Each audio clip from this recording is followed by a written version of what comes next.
Olá, amigos do canal de Olhos Bem Abertos. Sou a Nízia Ontem e, mais uma vez, estou aqui para prosseguirmos vendo as mensagens de Jesus, compreendendo as suas orientações para que nós possamos assimilar o caminho mais correto, aquilo que é mais certo para irmos, para caminharmos, para prosseguirmos, porque nós não podemos parar, não é mesmo? Jesus ele vai fazer ele vai proferir um sermão, inclusive eu já tenho vídeos referentes a esse sermão, mas sempre existe coisas que estão ali e que nós às vezes passamos despercebidos. Então Jesus, quando ele falou sobre a hipocrisia dos fariseus, sobre aquela vontade que eles tinham de pôr cargas pesadas nos ombros das pessoas para que eles carregassem, porque a lei mosaica, ela tem um peso muito grande, como eu já disse, não são 10 mandamentos, são muito mais. E eles exigiam isso do povo, mas eles mesmos não praticavam. É aquela história, a hipocrisia é isso, é você falar uma coisa, exigir essa coisa e você agir de forma diferente, contrário àquilo que você está impondo. Então isso é hipocrisia.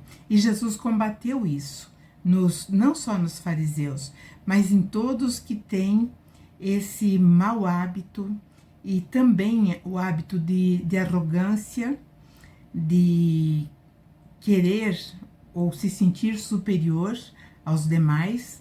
Então Jesus vai e coloca isso para os fariseus e escribas também.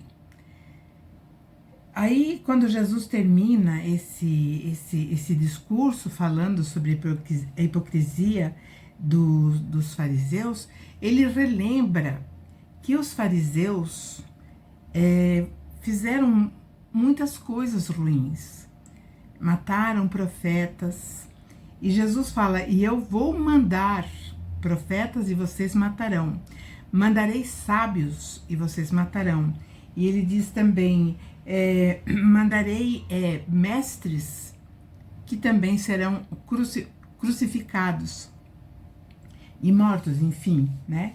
E assim serão perseguidos. Então isso vai parte, né, de toda aquela autoridade de Jerusalém, de Israel como um todo. E aí Jesus então lamenta, porque Jerusalém, ela tem um peso muito forte, não só ali em Israel, mas no mundo. Porque se nós entrarmos porque Jesus vem aqui falar Jerusalém, Jerusalém, que mata os profetas. Então nós vamos entender que Jerusalém tem uma importância muito grande. Ela é um local onde existe um marco, e esse marco, Jesus, ele menciona. Então ele diz, Jerusalém, Jerusalém, que matas os profetas e apedrejas aqueles que são enviados. E aí Jesus fala, quantas vezes eu quis ajuntar os teus filhos como galinha junta os seus pintos debaixo das suas asas, mas eu fui rejeitado, vocês não quiseram. E aí ele fala, essa casa vai ficar deserta. Quando ele fala, essa casa vai ficar deserta, a gente logo imagina que realmente Jerusalém foi devastada, houve uma crise muito grande, uma dispersão muito grande de todo aquele povo. Mas quando Jesus fala isso, ele não está falando da Jerusalém terra, do território. Jerusalém significa algo que traduzido seria assim, cidade da paz. E a gente percebe que isso não aconteceu até agora. Então Jesus diz, né, que ela ficaria deserta. Ela não está deserta. Ela não ficou deserta. Assim, da nossa análise. Mas o que será que secou ali? O que será que não germinou? Foi exatamente os ensinamentos do Cristo. Ele diz assim também, né? Porque eu digo a vocês que desde agora vocês não me verão mais, até que vocês digam, bendito é aquele que vem em nome do Senhor, que seria o próprio Jesus, ou até que reconheçam que Jesus é o Messias. Hoje, em Israel, existe assim uma expectativa muito grande que o Messias está chegando. E para eles isso é um sinal muito grande sabe, que Israel ou que Jerusalém. Então tem um Yenuká, um suposto Messias que eles estão estudando. Ele deve estar agora por volta dos 35, 36 anos. E eles estão esperando que ele realize alguns prodígios para que ele realmente possa ser elevado à condição do real Messias que eles estavam esperando, ou que eles estão esperando. Analisando assim, dentro daquilo que eles acreditam, porque eles rejeitaram Jesus, é natural que eles realmente esperem o Messias. Mas, por outro lado, já muitos Messias passaram por lá. E todos eles receberam nome, todos eles estão catalogados. Mas até agora, o grande Messias não surgiu. E, inclusive, eu escutei um rabino falando, mas aqui do Brasil, que para ser o Messias não precisa andar sobre as águas, não precisa curar leprosos, não precisa devolver a visão aos cegos, não precisa fazer aquelas curas e nem multiplicações de pães e peixes. Aí eu entendi que aquele rabino, ele estava criticando aquilo que Jesus já tinha realizado. Ou realizou, justamente porque era da sua natureza, era da sua competência como autoridade de governante desse planeta. E é isso que as pessoas não entendem, que Jesus, ele não é que ele virá, Jesus está entre nós. E nesses momentos em que ele vai começar a falar sobre as grandes tribulações, é quando ele mais estará perto das suas ovelhas. E entendam isso, ovelhas não são só aqueles que acreditam piamente em Jesus. Ovelhas são todos aqueles que ocupam um lugar aqui neste mundo, seja nessa dimensão pesada, seja na dimensão mais sutil. Todos estão sob sua égide. E é ele que vai decidir o que será feito com aqueles que não estiverem dentro do padrão que é necessário para que o homem da terra se eleve a um patamar moral ou um crescimento espiritual. Quando eu falo crescimento espiritual, eu quero esclarecer que eu estou falando que nós somos espíritos. Nós estamos vivendo um momento de experiência na matéria bruta.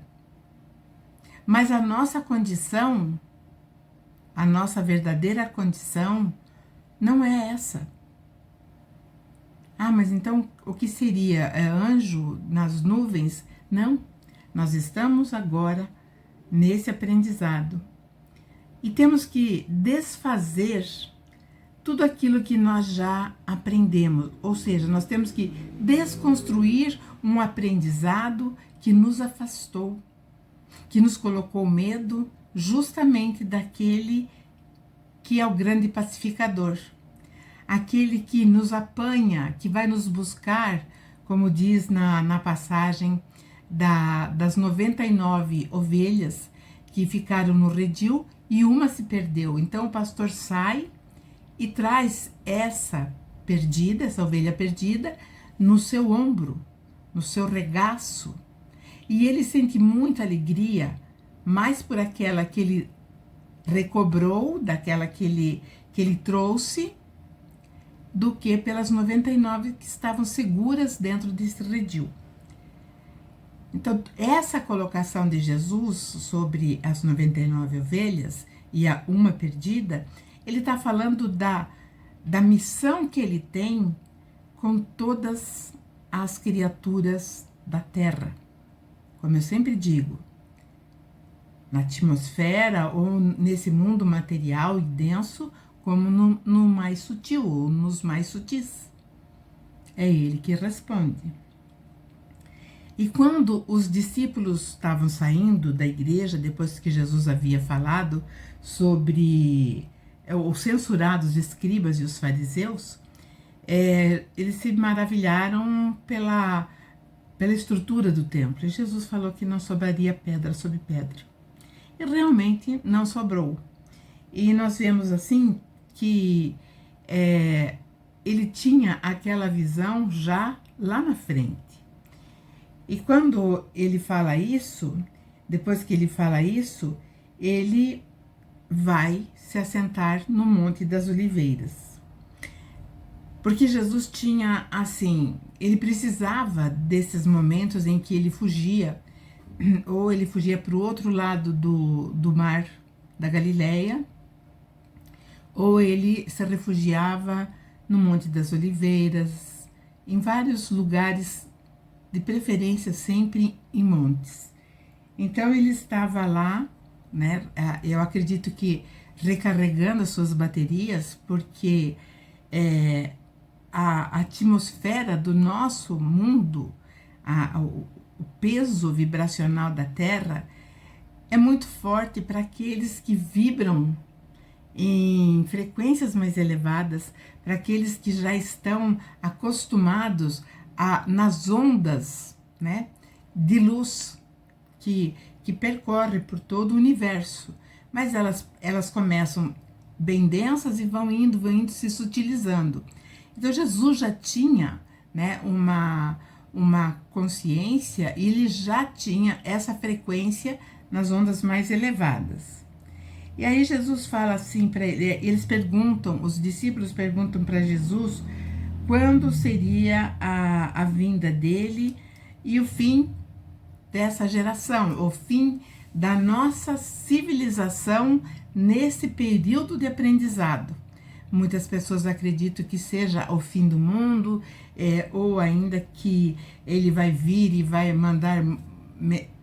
Eu acho que assim, se fosse para acontecer isso, ele teria que mandar muita gente para um lugar ruim, que comumente nós fomos, e erradamente nós fomos induzidos a pensar no inferno como um lugar dentro da terra, intraterreno. E não é. Então são os nossos estados de consciência que nos farão toda a nossa, vamos dizer, a nossa situação do tempo que nós perdemos. E aí Jesus fala que muitos virão no nome dele, ou em nome dele, né, usando o nome dele, para dizer que eram o Messias, que aqui, né, nós, na tradução para o grego, fala Cristo, mas muitos viriam dizendo que era o Messias. Então, nós não temos notícia aqui no Brasil, por exemplo, de que chegou um Messias, mas pelo mundo afora tem. Tem vários. E muitos já se foram, mas estão chegando outros. E quando Jesus fala assim que as coisas nós iríamos perceber quando nós começássemos a entender tudo aquilo que estava acontecendo à nossa volta, quando nós víssemos as guerras e os rumores de guerras. E isso nós vamos entender porque nós que estamos de olhos bem abertos, então nós sabemos que amanhã nós podemos acordar com um mundo completamente diferente. Basta alguém principiar um conflito nuclear. Vai mudar tudo aquilo que nós conhecemos como estrutura de mundo, como estrutura de país, de povo, vai acabar. Não que todo mundo seja extinto, muitas mortes haverão, mas o mundo vai ter uma cara nova. E nós vamos ter que nos adaptar a um tempo de muita dificuldade. E então hoje nós já estamos vivendo nesses rumores de guerra, porque nós percebemos assim que facilmente se acende, né, um país contra o outro.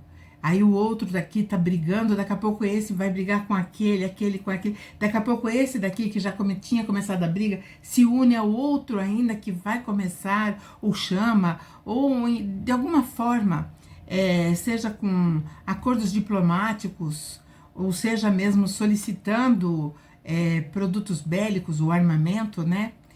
Então nós percebemos que hoje o mundo está num conflito muito grande. Ninguém pensa na paz.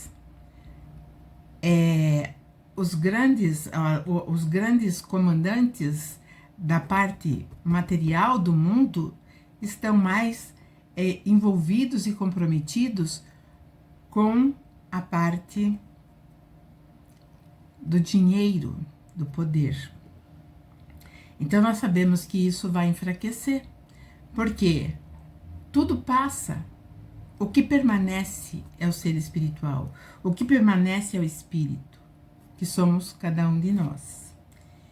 Então, e Jesus fala assim, que mesmo assim não seria o fim. E nós estamos vivenciando isso cada dia.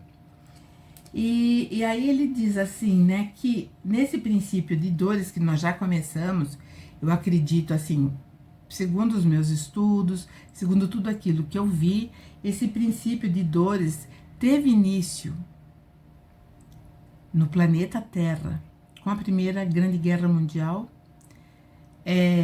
que na verdade foi precedido pela Segunda, porque não chegou a acabar a Primeira, como estourou a Segunda, e hoje nós sabemos que vivemos num momento muito conflituoso, que podemos também chamar de guerra. E aí, né, Jesus fala que haveria, que acontecerá, né, muita fome, muitas doenças, terremotos em vários lugares. Mas terremotos sempre aconteceram, sim. Mas nós estamos vendo que lugares antes que não havia essa agitação nas placas tectônicas, agora começou. O Brasil estava sentado numa grande placa. Então a gente falava, Deus é brasileiro, porque aqui não tem terremoto, não tem vulcão, não tem furacão. Então hoje nós já temos somente uma alternativa para falar que Deus é brasileiro. Porque aqui nós não temos ainda um vulcão, mas nós temos tremores de terra, às vezes bem fortes, e nós temos também fome, nós percebemos isso, né? Fome. Então, nós não podemos mais falar isso. Nós temos furacão, não é isso? Então, volta e meia agora está aparecendo na região sul, né? Furacões, que o pessoal fala de tornado. Mas se for tornado, é o filhote do furacão, vai crescer. E Jesus, então, diz, né, que haverá uma grande dificuldade de nós propagarmos as suas verdades. Então, a liberdade que hoje nós temos de falar sobre Jesus parece que vai sofrer um grande abalo. Continuará, né, aparecendo muitos falsos profetas. E aí uma coisa que ele diz que é bem interessante. E por multiplicar assim essa maldade no mundo, muitos esfriarão, muitos declinarão. E eu sempre digo, nós temos que ter fidelidade a Jesus.